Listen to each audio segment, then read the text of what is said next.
These patented jaws will hold a wide range of hooks, from the big brawny 4/0s down to the small 22s, 24s, 26s, and 28s. You can tie with confidence if you set the hook range using the jar adjustment screw.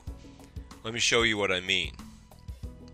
Here's the jar adjustment screw, and I use it to set the range of hook wire that the jaws will accept.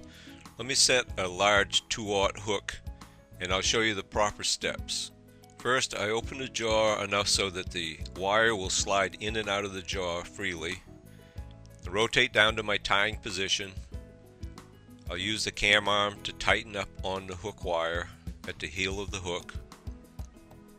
Everything looks good, so I'll loosen, readjust my screw, tighten again using the cam arm, and I should be in the proper position with the cam arm roughly parallel to the bent shank of the rotating shaft.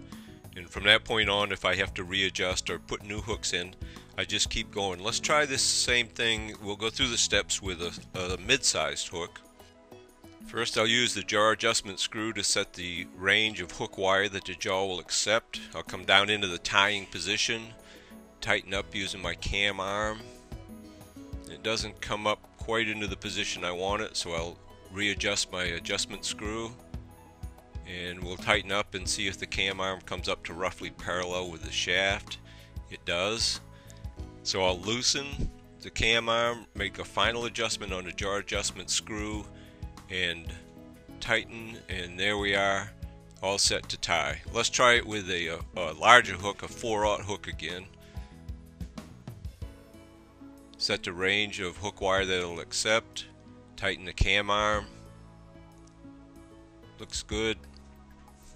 It's about where I want it to be, so I'll loosen the jaw, make a final adjustment, and then I would be set to tie on 2, 3, and 4/0 hooks for the remainder of the time that I'm tying with this size range. So with the jar adjustment screw properly set and the cam arm in its proper position, this jaw should hold without slippage. Let's give it the real test and see. And I'd say your thread would break before this could happen. It's properly adjusted.